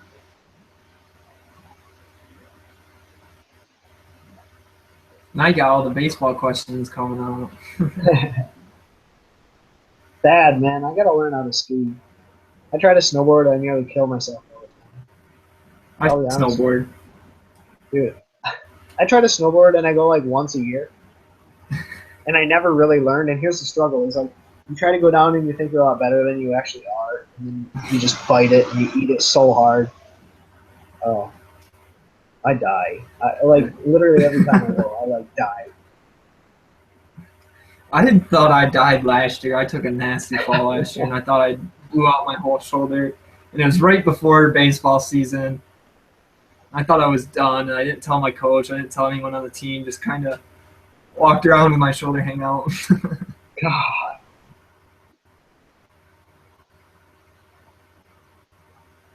You got to do some snowboarding videos this year. There's a question I see. Chatterbait instead of a spinnerbait or vice versa. Spinnerbaits you can get away with throwing structure, so woods and docks, and you can kind of do the same thing with chatterbaits, but I find that chatterbaits are better off being thrown on like grass flats, you know, just burning them over the top of grass flats. It would drive the fish crazy, and I did a video on it. It was like it was actually my first video. That's a really good point. Yeah, and chatterbaits, I mean, I don't know, I love chatterbaits because they drive the fish crazy. One thing you don't have is One thing that you don't have with a chatterbait is the weed protector, or like something to protect your hook. So that's why, I mean, it's more susceptible to getting hung up on wood or on docks. But one thing that I like to see is, or one thing I like to do is take a chatterbait and skip it up on your docks. Yep. And actually like slow roll it out from underneath that dock. And once you get like by the dock pilings, dock, whatever post, like kill it. So reel it real quick and then kill it and let it fall back down and then reel it back. So, yeah. Chatterbaits, they're more versatile too, I think. You can put a crawl trailer on there or a swim bait trailer, and you can just work it kind of different than you could a spinnerbait. Josh's post just made me laugh.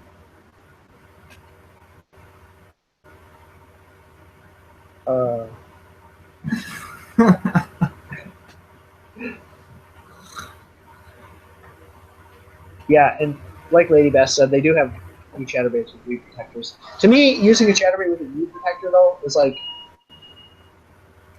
it's almost counterintuitive because I don't get a great hookup ratio with the chatterbait anyways, because I feel like a lot of times they either miss it or they hit it like so far forward that the blade then pops your mouth back open. If you have another weed protector on that chatterbait, I feel like you give me even worse hookups. Yeah.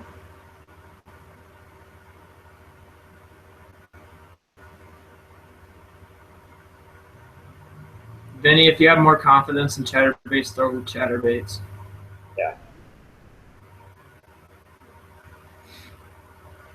Okay, let's give it. We'll do a couple more questions. We'll go to like 8:45. Yeah, I gotta get going. I'll take a couple more questions.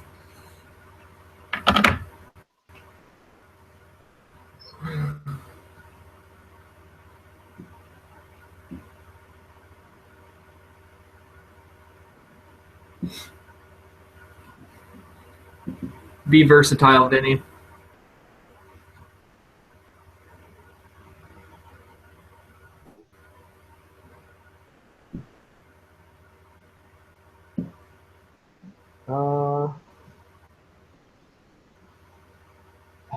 I'm very I've never used a interested. whopper plopper, so I like the normal whopper plopper. Everyone says the double whopper plopper is like a joke. I just think it needs to be.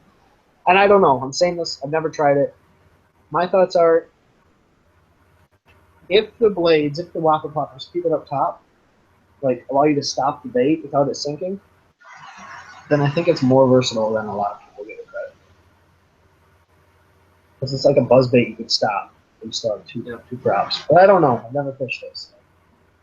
yeah, I've never fished a whopper plopper either, so.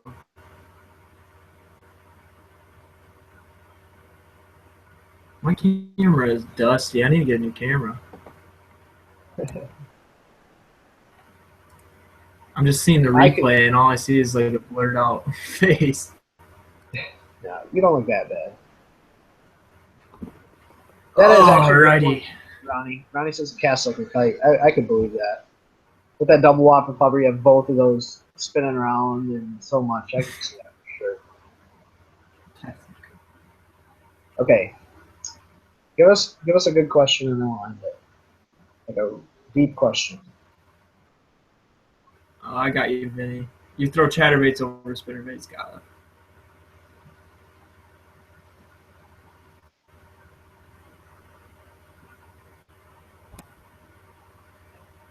Oh, one thing I'm thinking about doing with my YouTube channel is kind of focusing more on like the filming aspect, especially this winter when there's not as much fishing. Kind of getting out and doing some more filming, kind of getting into more of the cinematic stuff. Work on my editing a little bit. I think I'm going to try to start editing with Adobe After Effects, like cut it, art in Premiere, which is what I use, and then pull it into After Effects. Work on some of these cool transitions, maybe some moon fades. Kind of make it more artistic. I think that's what John does, and I think that's why he draws so many people in. But I think it's one thing I want to try.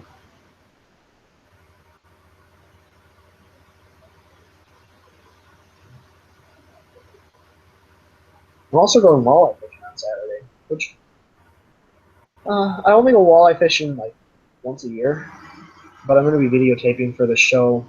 It's going to be on WFN, so that should be interesting. Have you got your boat fixed? No. Still haven't got it fixed? Yeah. No. That's tough. I wish. I'm going to take it back down on Saturday. I don't hunt. Do you hunt? I do hunt. I rarely deer hunt, but mostly bird hunt. Yeah. Have you ever done any videos or thought about doing videos? Hunting videos? Yeah. They're kind of waiting till you get a GoPro or something. Yeah, I did a video of this on early goose season. I just kind of took my camera along. I was hunting with my dad, and I just kind of filmed some different things and kind of just put it together. I never posted it, but yeah.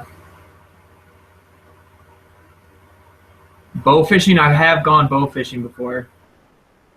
That's one thing I want to do. I've never done it. Hard. It's hard to get used to, but once you get used to it, it's... Fishing with Vinny, what you said you liked what Tackle Junkie said in his videos. Can you give me a quick overview? Or send me the link. I'd like to see it. Excuse me.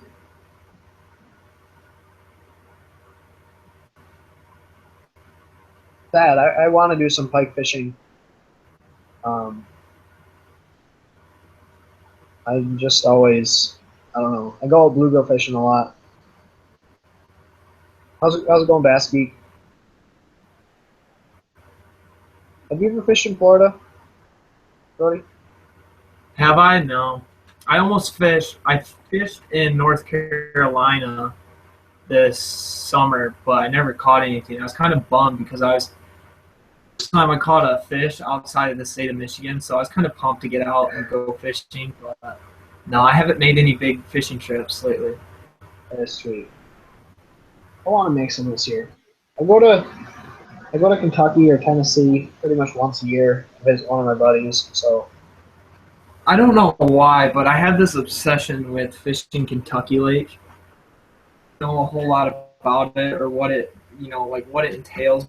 I just have this very obsession because just looking at it on the maps, it's a very unique lake. Have you ever fished Kentucky Lake? I've never fished it. Yeah.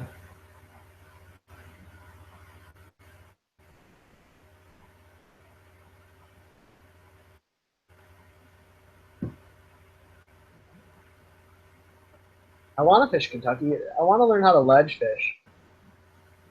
Yeah, and maybe that's what just interests me so much about it. But I feel like I'd have to go with someone that really knows what they're doing. Yeah. I almost had Randy Kewins, who's a guide down there. He almost came up and fished Huron with me, and he was gonna trade me a trip up here for a trip down there. But then he just doesn't live there. Yeah. Make it up here. Okay, top 3 fish to catch: smallmouth, largemouth, smallmouth. I don't have a third. Yeah, mine would be smallmouth, largemouth. I'm going Steelhead. I have to pick something. Maybe we'll add that one to the list. If I catch a Steelhead this weekend, that will probably move up to my top 3 favorite fish to catch. Or muskie. I never muskie fished. I never meant to muskie fish.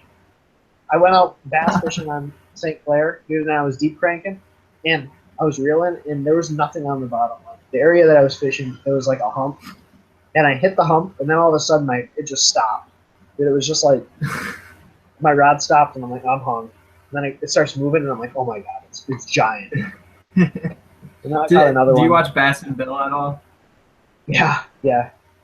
Did you watch him and John B go out muskie fishing? I was dying the whole time because, especially pike fishing, when you're bass fishing, you never expect, or you never go out to catch pike when you're a bass fisherman.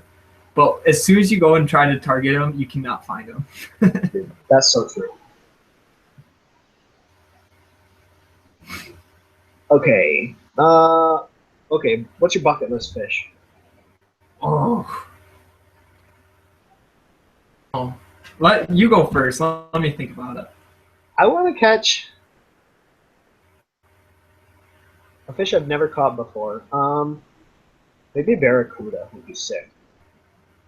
Although I don't like barracuda, but I don't like fish with teeth. So yeah. like I don't know. Mine would be a barracuda or a big pike or a muskie. Because I've never really caught just an absolute ginormous pike or muskie. So if I was going out to catch my bucket list fish, I would go out to strictly catch a trophy pike or muskie because that would just, I think that would be awesome. that would be sweet. Fisher girl, where are you at? Where are you catching steelhead, salmon? Oh, dude, tarpon would be sick. Tarpon, yeah, a Goliath grouper, but I don't know. Dude, could you imagine tarpon when they're like all schooled up and then busting on top water and you just dude, that would kill me.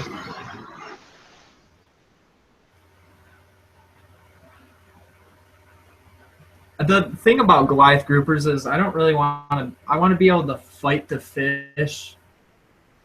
I don't want to be strapped up fighting a fish. Like, yeah, it'd be sweet to get like a 200-pound fish, but level of, I think, or like that you can like fight the fish with your rod instead of just with all your body just leaning back and just cranky. I don't know. Yeah. I mean, not taking anything away from people who've caught groupers, but that'd be an experience. That's for why sure. Like having to be strapped in so you don't get pulled overboard. I mean, that'd be an experience, but look at these arms. These are not strong enough to catch Goliath. Not yet, at least. If they're hit the gym. Actually, now that I'm going to change my bucket list fish, it would be a peacock bass. They look cool. Yeah, that'd be pretty sweet.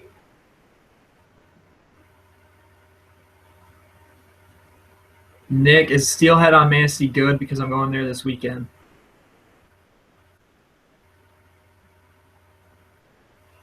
Thanks, Vinny. Thanks, Zach. I'll check out the email once I get off here.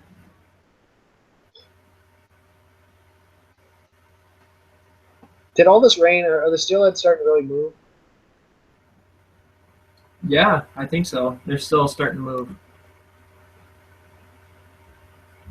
My buddy messaged. They're not moving very fast, but they're moving.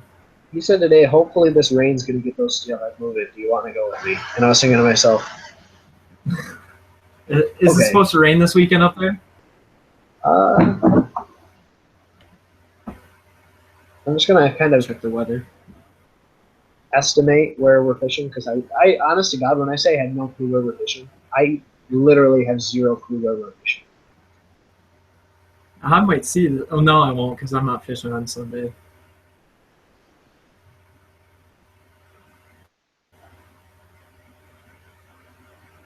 By the bridge, Mapleton Bridge. Interesting. Dang. 13 steelhead is a good day. Did he catch 13 or hook into 13? What's that? I wonder if he caught 13 or he hooked into 13. Because isn't like with steelhead, don't you say like you went 6 for 10? Yeah. Yeah. Like if you hook up with a fish and you don't boat, like you still count it as a fish or something. I don't know. There's like an odds or something.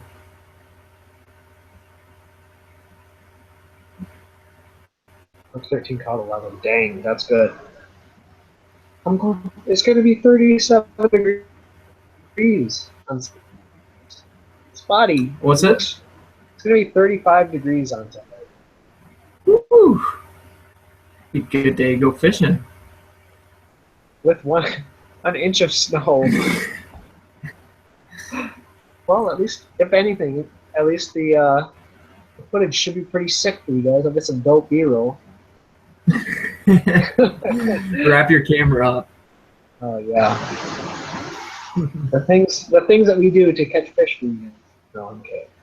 That's true. Okay, guys. Hook 13 caught a lot of you. I think we're gonna end this vlog, this live chat. So I appreciate everyone that joined. Yeah, Dad, I will need to bundle. I will need to like bundle up, really bundle up. Any advice on? I'm gonna be in waders, so any advice on what I should wear, just real quick, because I honestly do not know.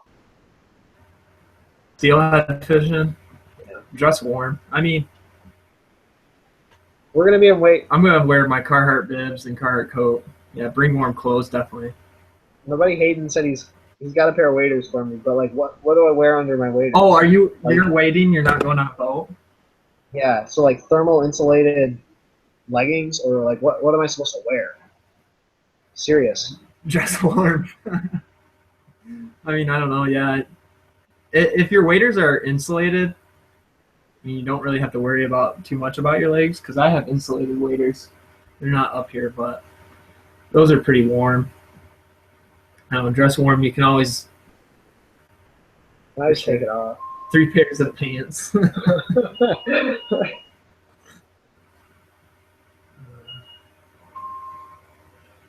Okay, so it's gonna be interesting, guys. Stay tuned for my video on me steelhead fishing. Yeah, Kobe works at Jay's.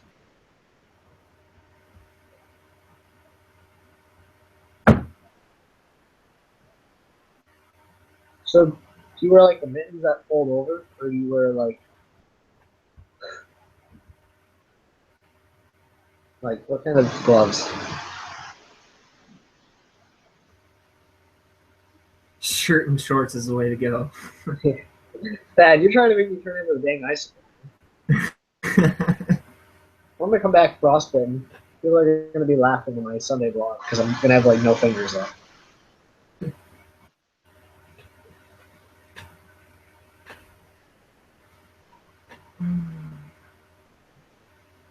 Okay, we'll end this. But Thad, Josh, if you guys want to send me a text or whatever, let me know legitimately like what I should bring. Because I seriously don't know. I'm thinking about going to get insulated leggings, like whatever they're called, thermal underwear, thermal long johns, whatever. But yeah, we're gonna end this live stream, guys. So I appreciate you guys watching. If you haven't yet, go over and subscribe to Brody. His channel's in the description below, and he makes some cool videos, guys. There's going to be a lot of cool stuff coming out. If you haven't yet, subscribe to my channel as well. Brody, I know you have an Instagram. If you want to shout that out or write it down for these guys to go check it out. Give me a second. Just give me 1 second here. But go check out his Instagram. Check out my Instagram. I put a lot of information on my Snapchat, Twitter, Facebook. Guys, my Instagram page is, if you can read that.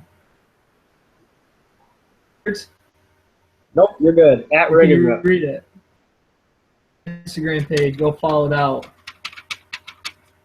So guys, go Thanks, add him out. All his social media. I had a ton of fun. We'll be doing this again on Sunday, or I'll be on Sunday. So. Yep. Thanks, Ben. I just want to thank you for having me on tonight. It's kind of a spur of the moment type thing, coming on to the live stream. So thanks for having me on, and good luck Sunday. For sure, man. Good luck on Saturday. Send me a message. Let me know how you did.